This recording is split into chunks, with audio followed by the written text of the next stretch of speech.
अस्सलाम वालेकुम। तुम भी बस क्या हाल है? ठीक हो से ठीक है। उम्मीद है सब लोग ठीक होवोगे, खैरियत नाल होवोगे। मैं एक दफ़ा फिर आ गया थोड़े चैनल शानी 99 तो अज मैं ਤੁਹਾਨੂੰ ਆਖਿਆ ਚਲੋ ਜਿਹੜੇ ਸ਼ਹਿਰ ਵਿੱਚ ਰਹਿੰਦੇ ਆ ਨਾ ਉਸ ਸ਼ਹਿਰ ਦੀਆਂ ਜੋ ਜਿਹੜਾ ਨਾ ਤੁਹਾਨੂੰ ਤਸਵੀਰਾਂ ਜਿਹੜਾ ਉੱਤੋਂ ਜਾ ਕੇ ਪਹਾੜੀ ਤੋਂ ਜਿਹੜਾ ਨਾ ਬਣਾ ਕੇ ਦਸੀਏ। ਕਬੂਤਰਾਂ ਦੀਆਂ ਤੇ ਗੱਲਾਂ ਚੱਲਦੀਆਂ ਹੀ ਰਹਿਣ ਦੀਆਂ, ਉਹ ਸ਼ੌਕ ਹੈ, ਉਹ ਤੇ ਚੱਲਦਾ ਹੀ ਰਹਿਣਾ। ਅਤੇ ਮੈਂ ਕਿਹਾ ਚਲੋ ਅੱਜ ਜਿਹੜਾ ਨਾ ਜਵਾਨਾਂ ਨੂੰ ਜਿਹੜਾ ਥੋੜ੍ਹਾ ਜਿਹਾ ਦੂਰੋਂ ਜਾ ਕੇ ਨਾ ਪਹਾੜੀ ਦੇ ਵਿਊ ਦੱਸਿਆ ਜਾਏ ਇਹਨਾਂ ਨੂੰ ਕਿ ਤੱਕੋ ਏਰੀਆ ਕੈਸਾ ਸਾਡਾ ਦੂਰੋਂ ਕੈਸਾ ਨਜ਼ਰ ਆਉਂਦਾ। ਇਹ ਸਾਹਮਣੇ ਉਹ ਜਿਹੜਾ ਗੋਲ ਜੀ ਤੁਹਾਨੂੰ ਬਿਲਡਿੰਗ ਨਜ਼ਰ ਆਉਂਦੀ ਹੈ ਨਾ ਵੀ, ਇਹ ਜਿਹੜਾ ਨਾ ਪਲਾਸਾ ਤੋਰੋ ਹੈ। ਉੱਥੇ ਪਲਾਸਾ ਤੋਰੋ ਜਿਹੜਾ ਨਾ ਲਿਆ ਕੇ ਅਤੇ ਜਿਹੜਾ ਉਹ ਦਾਂਦਾਂ ਵਗੈਰਾ ਨਾਲ ਜਿਹੜਾ ਇਹਨਾਂ ਦਾ ਫੈਸਟੀਵਲ ਹੁੰਦਾ ਨਾ, ਜਿਹੜਾ ਇਹਨਾਂ ਮੇਲਾ ਬਣਾਇਆ ਆਪਣਾ, ਉਹਦੇ ਨਾਲ ਥੱਲੇ ਵਾਲੇ ਪਾਸੇ ਤੱਕਦੇ ਹੋ ਵੀ ਜਿੱਥੇ ਤੁਹਾਨੂੰ ਜਿਹੜਾ ਹੈ ਬਤਖਾਂ ਵਾਲਾ ਪਾਰਕ ਥੱਲੇ ਖੈਰ ਇੱਥੇ ਤਾਂ ਅੱਗੇ ਥੋੜ੍ਹੇ ਥੋੜ੍ਹੇ ਬੂਟੇ ਆਉਂਦੇ ਨੇ ਪਏ ਅਤੇ ਉਹ ਨਹੀਂ ਦਿਸਦਾ ਪਿਆ। ਮਗਰ ਜਿਹੜਾ ਨਾ ਅੱਗੇ ਜਿਹੜੀਆਂ ਤਸਵੀਰਾਂ ਆਉਂਦੀਆਂ ਨਾ ਉਹਦੇ ਵਿੱਚ ਤੁਸੀਂ ਤੱਕਿਓ ਸਹੀ ਕਿਸ ਤਰ੍ਹਾਂ ਨਾ ਉਹ ਨਜ਼ਰ ਆਉਂਦਾ ਪਿਆ। ਅਤੇ ਬਿਲਡਿੰਗਾਂ ਤੱਕੀਆਂ ਜੀ ਕੈਸੀ ਤਰਤੀਬ ਨਾਲ ਬਣੀਆਂ ਨੇ ਸਾਰੀਆਂ। ਇਹ ਇੱਕ ਹੋਰ ਤਸਵੀਰ ਆ ਗਈ। ਇਹ ਮਤਲਬ ਮੈਂ ਇੱਕ ਸਾਈਡ ਤੋਂ ਸ਼ੁਰੂ ਕੀਤੀਆਂ ਨੇ ਨਛਿਕਣੀਆਂ ਤਸਵੀਰਾਂ ਪਲਾਸਾ ਤੋਰੋ ਵਾਸਤੇ, ਤਾਂ ਜਿਹੜਾ ਅੱਗੇ ਸਾਰਾ ਜਿਹੜਾ ਨਾ ਏਰੀਆ ਤੁਹਾਨੂੰ ਜਿਸੇ ਨਾਲ ਪਹਾੜ ਵੀ ਹੈ ਨੇ। ਸਪੇਨ ਇਹ ਨਹੀਂ ਕਿ ਮੈਦਾਨੀ ਨਹੀਂ, ਪਹਾੜੀ ਇਲਾਕਾ ਸਪੇਨ ਵੀ ਜਿਹੜਾ ਨਾ ਕਾਫੀ ਹੈ। ਤਾਂ ਕੋਹਾਂ ਕੈਸਾ ਸਿਸਟਮ ਹੈ, ਇੰਝ ਹੀ ਲੱਗਦਾ ਜਿੰਝ ਇਸਲਾਮਾਬਾਦ ਹੈ ਸਾਈਡਾਂ 'ਤੇ। ਇਸਲਾਮਾਬਾਦ ਦੇ ਨਾਲ ਵੀ ਪਹਾੜੀਆਂ ਜਿਹੜਾ ਨਾ ਪਿੰਡ ਇਸਲਾਮਾਬਾਦ ਦੇ ਨਾਲ ਬਿਲਕੁਲ ਇੰਝ ਹੀ ਨੇ।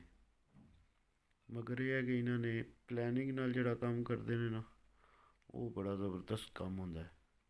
ਕੋਈ ਵੀ ਕੰਮ ਹੈ ਉਹਦੀ ਪਲੈਨਿੰਗ ਹੋਵੇ ਨਾ ਅਤੇ ਫਿਰ ਹੀ ਸਹੀ ਸੋਹਣਾ ਅਤੇ ਜ਼ਬਰਦਸਤ ਹੁੰਦਾ। ਭਾਵੇਂ ਉਹ ਕਬੂਤਰਬਾਜ਼ੀ ਹੈ, ਭਾਵੇਂ ਕੁੱਕੜਬਾਜ਼ੀ ਹੈ, ਕੋਈ ਵੀ ਹੈ, ਉਹਦੇ ਵਿੱਚ ਤੁਸੀਂ ਪਲੈਨਿੰਗ ਸਹੀ ਕਰਨੀ ਹੈ ਅਤੇ ਤਾਂ ਹੀ ਕੰਮ ਹੋਣਾ। ਪਲੈਨਿੰਗ ਹੋਵੇ, ਟੀਮ ਹੋਵੇ, ਫਿਰ ਉਹਦੇ ਤੋਂ ਬਾਅਦ ਕੰਮ ਹੋ ਸਕਦਾ, ਨਹੀਂ ਤਾਂ ਬੜਾ ਮੁਸ਼ਕਿਲ ਹੋ ਜਾਂਦਾ। ਇਹ ਹੁਣ ਤੁਸੀਂ ਤੱਕਦੇ ਹੋ ਵੀ ਤੁਹਾਨੂੰ ਇਹ ਬੂਟਿਆਂ ਦੇ ਵਿੱਚ ਜਿਹੜਾ ਨਾ ਦਰਿਆ ਦੇ ਨਾਲ ਪਰਲੇ ਪਾਸੇ ਉਹ ਜਿਹੜਾ ਬੰਦਿਆਂ ਦੇ ਟੁਰਨੇ ਵਾਲੀ ਜਿਹੜੀ ਬਣੀ ਹੈ ਨਾ ਫੁੱਟਪੈਰੀ ਜੀ, ਉਹ ਵੀ ਆ ਗਈ। ਇਹ ਤੁਹਾਨੂੰ ਹੁਣ ਦਿਸਦਾ ਪਿਆ ਰਿਓਖਾ ਫਾਰਮ। ਜਿਹੜੇ ਜਿਹੜੇ ਤੇ ਵੀਰ ਭਰਾ ਪਿਛਲੀਆਂ ਵੀਡੀਓ ਤੱਕਦੇ ਰਹੇ ਨਾ ਉਹਨਾਂ ਨੂੰ ਤਾਂ ਪਤਾ ਬਈ ਮੈਂ ਇੱਥੋਂ ਵੀਡੀਓ ਬਣਾਈ ਕਈ ਦਫਾ ਲੰਘਦਾ ਰਿਹਾ ਵੀਡੀਓ ਬਣਾ ਕੇ। ਮਗਰ ਇਹ ਤਸਵੀਰਾਂ ਤੁਹਾਨੂੰ ਮੈਂ ਕਿਹਾ ਚਲੋ ਅੱਜ ਜਿਹੜਾ ਨਾ ਵੀਰਾਂ ਨੂੰ ਦੱਸਣੀਆਂ ਤਸਵੀਰਾਂ ਵਿੱਚ ਸਾਡਾ ਸ਼ਹਿਰ ਜਿਹੜਾ ਲੱਗਦਾ ਨਹੀਂ ਹੋਇਆ ਨਾ ਇਹ ਕੈਸਾ ਨਜ਼ਰ ਆਉਂਦਾ ਪਿਆ। ਇੱਕ ਸਾਈਡ ਤੋਂ ਦੂਸਰੀ ਸਾਈਡ ਤੱਕ ਜਿਹੜਾ ਨਾ ਮੇਰਾ ਬੜਾ ਦਿਲ ਕਰਦਾ ਪਿਆ ਵਾ ਇਸ ਪਹਾੜੀ ਦੇ ਉੱਤੇ ਜਾ ਕੇ ਨਾ ਅਤੇ ਤਸਵੀਰਾਂ ਬਣਾਈਆਂ ਜਾਣ। ਅਤੇ ਇਹ ਤੱਕ ਉਹ ਕਿੱਥੇ ਤੱਕ ਸ਼ਹਿਰ ਜਿਤਨਾ ਵੀ ਹੈ ਨਾ, ਜਿੱਥੇ ਤੱਕ ਹੈ ਸ਼ਹਿਰ ਸਾਰਾ ਦਿਸਦਾ। ਇਹ ਹੁਣ ਤਸਵੀਰ ਆਈ ਜੇ ਤੱਕੋ ਇਸ ਤਸਵੀਰ ਦੇ ਵਿੱਚ ਤੱਕ ਸਕਦੇ ਹੋ। ਉਹ ਜਿਹੜਾ ਤਲਾਬ ਬਣਿਆ ਪਾਣੀ ਵਾਲਾ ਉਹ ਵੀ ਦਿਸਦਾ ਪਿਆ ਅਤੇ ਨਾਲ ਉਹ ਪਲਾਸਾ ਤੋਰੋ ਵੀ ਦਿਸਦਾ ਪਿਆ। ਕਿਉਂ ਹੁਣ ਚੱਸ ਆਈ ਨਾ ਅਤੇ ਅੱਗੇ ਜੇ ਤਸਵੀਰਾਂ ਉਹ ਜਿਹੜੀਆਂ ਤਸਵੀਰਾਂ ਕੁਝ ਐਸੀਆਂ ਤਸਵੀਰਾਂ ਨੇ ਕਿ ਉਹਨਾਂ ਵਿੱਚ ਓਪਸ ਜੇ ਆਏ ਨੇ ਅਤੇ ਉਹ ਜੇਕਰ ਤਸਵੀਰਾਂ ਵੀ ਨਾਲ ਮੈਂ ਵਿੱਚ ਲਾਈਆਂ ਹੋਈਆਂ ਨਾ ਤਾਂ ਫਿਰ ਜ਼ਰੂਰ ਆਉਣਦੀਆਂ। ਅਤੇ ਉਹ ਤੁਸੀਂ ਫਿਰ ਮੈਨੂੰ ਦੱਸਣਾ ਉਹ ਕਿਉਂ ਆਉਂਦੇ ਨੇ ਅਤੇ ਕਿਸ ਵਜ੍ਹਾ ਤੋਂ ਆਉਂਦੇ ਨੇ ਤਸਵੀਰ ਵਿੱਚ। ਅਤੇ ਇਹ ਚੈੱਕ ਕਰੋ ਹੁਣ ਤਾਂ ਬਿਲਕੁਲ ਭਾਈ ਜੀ ਉੱਥੋਂ ਜਿਹੜਾ ਨਾ ਛੱਤਾਂ ਵੀ ਦਿਸਦੀਆਂ ਨੇ ਪਈਆਂ। ਜਿਉਂ ਜਿਉਂ ਪਹਾੜੀ ਦੇ ਉੱਤੇ ਆਉਂਦਾ ਗਿਆ ਨਾਲ ਨਾਲ ਤਸਵੀਰਾਂ ਤੁਹਾਨੂੰ ਬਣਾ ਕੇ ਨਾ ਤਸਵੀਰਾਂ ਅਤੇ ਮੈਂ ਕਿਹਾ ਚਲੋ ਜਿਹੜਾ ਨਾ ਇਹਨਾਂ ਨੂੰ ਵੀਰਾਂ ਭਰਾਵਾਂ ਨੂੰ ਪਾਕਿਸਤਾਨ ਵਾਲਿਆਂ ਨੂੰ ਫਿਰ ਸ਼ੇਅਰ ਕੀਤਾ ਚਾਹੀਦਾ। ਤੱਕਣ ਦੇ ਵੀਰ ਕਿੰਝ ਦੀ ਇੱਥੇ ਜਿਹੜਾ ਨਾ ਰੂਟੀਨ ਹੈ, ਕਾਰ ਕਿੰਝ ਦੇ ਬਣੇ ਨੇ। ਇਹ ਜਿਹੜੀ ਤੁਹਾਨੂੰ ਇੱਕ ਇੱਕ ਬਿਲਡਿੰਗ ਨਜ਼ਰ ਆਉਂਦੀ ਹੈ ਨਾ ਵੀ ਬਣੀ ਹੈ ਇਕੱਲੇ ਬੰਦੇ ਦਾ ਘਰ ਨਹੀਂ। ਇਹ ਸਾਹਮਣੇ ਖਿੜਕੀਆਂ ਤੱਕ ਲਓ, ਇੱਕ ਘਰ ਨੂੰ ਦੋ ਤਰੇ ਖਿੜਕੀਆਂ ਲੱਗਦੀਆਂ ਨੇ ਅਤੇ ਹਿਸਾਬ ਲਾ ਲਓ ਕਿਤਨੇ ਕੋਈ ਇਹਦੇ ਵਿੱਚ ਇਹਨਾਂ 100-150 ਫੈਮਿਲੀ ਡੱਕੀ ਹੋਣੀ ਹੈ। ਇੱਥੋਂ ਹੁਣ ਦੂਸਰੀ ਸਾਈਡ ਤੋਂ ਚੈੱਕ ਕਰੋ ਕੈਸਾ ਜਿਹੜਾ ਵਿਊ ਦਿਸਦਾ ਪਿਆ।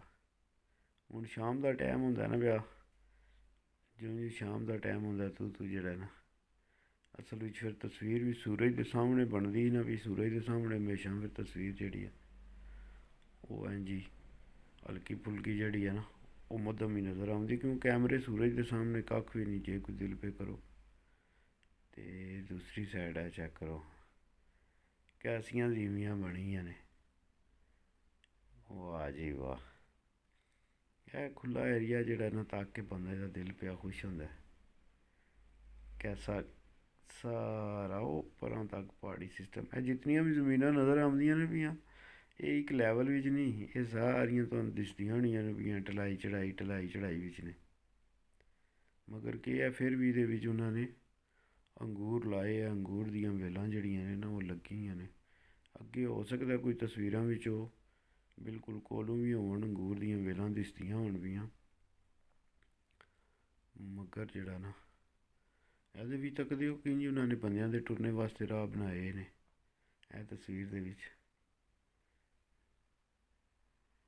ਯਾਰ ਕੈਸੀ ਪਲੈਨਿੰਗ ਨਾਲ ਕੰਮ ਕੀਤੇ ਨੇ। ਚੱਸ ਆ ਜਾਂਦੀ ਭਾਈ ਜੀ ਗੋਰੇ ਦੇ ਕੰਮ ਤੱਕ ਕੇ ਨਾ, ਚੱਸਾਂ ਆ ਜਾਂਦੀਆਂ ਨੇ ਗੋਰੇ ਦੇ ਕੰਮ ਤੱਕ ਕੇ। ਇਹ ਫਿਰ ਇੱਕ ਤਸਵੀਰ ਉੱਥੇ ਦੀ ਹੈ, ਇਹ ਸਾਹਮਣੇ ਸਾਮੀਆਨ ਗਲੀ ਹੈ ਮੇਰਾ ਖਿਆਲ ਹੈ, ਵਾਕਈ ਇਹ ਸਾਮੀਆਨ ਹੈ, ਮੇਰਾ ਸ਼ੱਕ ਹੈ ਸਾਮੀਆਨ ਹੀ ਹੈ ਜਿਹੜੀ ਗਲੀ ਨਜ਼ਰ ਆਉਂਦੀ ਹੈ ਵੀ। ਇਹ ਅਗਲੀ ਤਸਵੀਰ ਵੀ ਜਿਹੜਾ ਥੋੜੀ ਹੋਰ ਕਲੋਜ਼ ਹੋਵੇ ਦੀ, ਬਿਲਕੁਲ ਇਹ ਸੰਕਾ ਹੀ ਸਾਮੀਆਨ ਹੀ ਹੈ। ਤੇ ਤੱਕੋ ਜਿਉਂ ਜਿਉਂ ਹਨੇਰਾ ਹੁੰਦਾ ਨਾ ਪਿਆ ਤੂੰ ਜਿਹੜਾ ਤਸਵੀਰਾਂ ਜਿਹੜੀਆਂ ਨੇ ਉਹ ਧੁੰਦਲੀਆਂ ਹੁੰਦੀਆਂ ਜਾਂਦੀਆਂ ਨੇ ਪਈਆਂ। ਬਾਕੀ ਮੈਂ ਉੱਤੇ ਗਿਆ, ਮੈਂ ਕਿਹਾ ਚਲੋ ਤਸਵੀਰਾਂ ਜਿਹੜੀਆਂ ਮੈਂ ਵੀ ਬਣਾਈਆਂ ਨੇ ਯਾਰਾਂ ਦੋਸਤਾਂ ਵੀਰਾਂ ਭਰਾਵਾਂ ਨਾਲ ਵੀ ਸ਼ੇਅਰ ਕਰਨੇ ਆ। ਕੋਈ ਭਾਈ ਜੀ ਕਿਧਰੇ ਜਿਹੜਾ ਨਾ ਤੁਹਾਨੂੰ ਕਿਸੇ ਕਿਸਮ ਦਾ ਕੋਈ ਵੀ ਮੈਂ ਨਾ ਕਿ ਗੰਦ ਤੇ ਕਿਸੇ ਪਾਸੇ ਤੁਹਾਨੂੰ ਦਿਸਣ ਹੀ ਨਹੀਂ ਨਾ ਲਗਾ। ਤੱਕਿਆ ਜੇ ਨਾ ਉਹ ਦਰਿਆ ਜਿੱਥੋਂ ਪੱਥਰ ਵਾਲੇ ਪੁੱਲ ਦੇ ਉੱਤੋਂ ਲੰਘ ਕੇ ਆਉਂਦੇ ਆ, ਉਹ ਹੁਣ ਸੂਰਜ ਦੀ ਰੋਸ਼ਨੀ ਨਾਲ ਉਹ ਨਹੀਂ ਦਿਸਦਾ ਪਿਆ, ਮਗਰ ਉਹ ਵੀ ਵਿੱਚ ਦਰਿਆ ਨਾਲ ਆਉਂਦਾ ਪਿਆ ਪਲਾਸਾ ਤੋਰੋ ਵੀ ਤੱਕੋ ਨਾ ਕੈਸਾ ਜਿਹੜਾ ਸਾਰੇ ਇੰਜ ਆਬਾਦੀ ਦੇ ਨਾਲ ਬਾਰ ਜਿਹੜਾ ਨਾ ਸਾਰਾ ਸਿਸਟਮ ਬਣਾਇਆ ਨੇ। ਉਸ ਪਾਸੇ ਸੂਰਜ ਵੀ ਤਸਵੀਰ ਤੱਕ ਕਿੰਝ ਆਉਂਦੀ ਹੈ ਅਤੇ ਇਸ ਪਾਸੇ ਤੱਕ ਕਿੰਝ ਆਉਂਦੀ ਹੈ ਵੀ। ਨਾਲ ਉਹ ਪਰਲੇ ਪਾਸੇ ਜਿਹੜਾ ਨਾ ਵੱਡਾ ਆਊਤਬੀਆ ਵੀ ਲੰਘਦਾ ਪਿਆ, ਉਹ ਪਰਾਂ ਕਾਲੀ ਬਿਲਡਿੰਗ ਜਿਹੜੀ ਵੱਡੀ ਸ਼ੀਸ਼ੇ ਵਾਲੀ ਹੈ ਨਾ ਇਹਦੇ ਨਾਲ ਜਿਹੜਾ ਆਊਤਬੀਆ ਹੈ। ਇੱਧਰੋਂ ਆ ਗਈ ਫਿਰ ਤਸਵੀਰ ਆਪਣੇ ਸਾਈਡ ਤੋਂ ਚੈੱਕ ਕਰੋ। ਇਹ ਜਿਹੜੀ ਥੱਲੇ ਗੁੱਟ ਬਣੀ ਹੈ ਨਾ ਵੀ ਇੱਥੇ ਮੱਛੀ ਦਾ ਸ਼ਿਕਾਰ ਹੈ। ਸਹੀ ਪੁਆਇੰਟ ਹੈ ਮੱਛੀ ਦਾ। ਇੱਥੇ ਆ ਕੇ ਮੱਛੀਆਂ ਜਿਹੜੀਆਂ ਨਾ ਰੁਕਦੀਆਂ ਨੇ, ਅਤੇ ਨਾਲੇ ਥੋੜ੍ਹਾ ਡੂੰਘਾ ਪਾਣੀ ਵੀ ਹੈ ਦਰਿਆ ਵਿੱਚ ਨਾ ਇੱਥੇ। ਅਤੇ ਇਹ ਹੁਣ ਜਿਹੜੀ ਇਹ ਸਾਈਡ ਤੁਸੀਂ ਤੱਕਦੇ ਹੋ ਦਰਿਆ ਦੀ ਦੂਜੀ ਸਾਈਡ ਹੈ। ਇਹ ਚੈੱਕ ਕਰੋ ਹੁਣ ਸੂਰਜ ਵਿੱਚ ਕਵਰ ਹੋਇਆ ਜੇ, ਮਗਰ ਪੁੱਲ ਦੇ ਵਿੱਚ ਫਿਰ ਵੀ ਨਹੀਂ ਨਾ ਦਿਸਦਾ ਪਿਆ। ਉਹ ਪੱਥਰ ਵਾਲਾ ਪੁੱਲ ਮੈਂ ਵਿੱਚ ਕਵਰ ਕਰਨੇ ਦੀ ਕੋਸ਼ਿਸ਼ ਕੀਤੀ ਮਗਰ ਉਹ ਨਹੀਂ ਦਿਸਦਾ ਪਿਆ, ਸਹੀ ਨਹੀਂ ਦਿਸਿਆ। ਬਰਕਫ ਜਿਹੜਾ ਨਾ ਤਸਵੀਰ ਨਾਲ ਵੀ ਜਿਹੜਾ ਨਾ ਇਹ ਹੁਣ ਉਹ ਸ਼ਿਪ ਦੀ ਸਹਿਜ ਵਿੱਚ ਜਿਹੜਾ ਖਲੋਤਿਆ ਹੁੰਦਾ ਉਹਦੇ ਵਿੱਚ ਪਾਣੀ ਦੇ ਵਿੱਚ ਸ਼ਿਪ ਵੀ ਉਹ ਖਲੋਤੇ ਆ ਵਿੱਚ ਨਿੱਕਿਆਂ ਦਾ ਡਰੈਗਨ ਵਾਲਾ ਸ਼ਿਪ ਜਿਹੜਾ ਜਿਹਦੇ ਤੋਂ ਬੱਚੇ ਖੇਡਦੇ ਨੇ। ਅਤੇ ਤਸਵੀਰਾਂ ਕੋਈ ਨਹੀਂ ਆਉਂਦੀਆਂ ਪਈਆਂ ਜਿਨ੍ਹਾਂ ਦੇ ਵਿੱਚ ਓਪਸ ਬਣੇ ਆਉਂਦੇ ਨੇ ਵੇ ਕੇਬ ਤਾਂ ਮਤੇ ਅੱਗੇ ਆ ਹੀ ਜਾਣ ਤਸਵੀਰਾਂ ਉਹ ਵੀ ਜਿਨ੍ਹਾਂ 'ਚ ਓਪਸ ਬਣੇ ਨੇ। ਇਹ ਤੂੰ ਫਿਰ ਵਾਪਸੀ ਹੋ ਗਈ, ਇਹ ਵਾਪਸ ਜਾਂਦਿਆਂ ਇਹ ਰਸਤਾ ਸਾਰਾ ਇਹ ਤੱਕੇ ਜਿਹਾ ਸਾਰੀਆਂ ਅੰਗੂਰ ਦੀਆਂ ਵੇਲਾਂ ਲੱਗੀਆਂ ਜਲੈਣ 'ਚ। ਇਹ ਸਾਰਾ ਅੰਗੂਰ ਲੱਗਿਆ, ਜਿਹੜੀ ਨਿੱਕੀਆਂ ਨਿੱਕੀਆਂ ਮੁੰਡੀਆਂ ਦਿਸਦੀਆਂ ਨਾ ਪਈਆਂ ਇਹ ਅੰਗੂਰ ਲੱਗੇ ਆ ਸਾਰਾ। ਇਹ ਤੱਕ ਨਾ ਭਾਈ ਜੀ ਫੁੱਲ ਖਿੜਨੇ ਸ਼ੁਰੂ ਹੋ ਗਏ ਨੇ। ਇਹ ਕਾਰ ਰਸਤਾ ਜਾਂਦਿਆਂ ਜਿਹੜਾ ਨਾ ਨਜ਼ਾਰਾ ਨਾਲ ਹੈ ਸ਼ਹਿਰ ਤੱਕ ਬਿਲਕੁਲ ਸ਼ਹਿਰ ਦੀ ਛੱਤਾਂ ਦੇ ਲੈਵਲ ਹੋ ਗਏ ਨੇ। ਠੀਕ ਹੈ, ਵੀਡੀਓ ਅੱਛੀ ਲੱਗੀ ਤਾਂ ਲਾਈਕ ਸ਼ੇਅਰ ਕਰਨਾ, ਚੈਨਲ ਨੂੰ ਸਬਸਕ੍ਰਾਈਬ ਕਰਨਾ।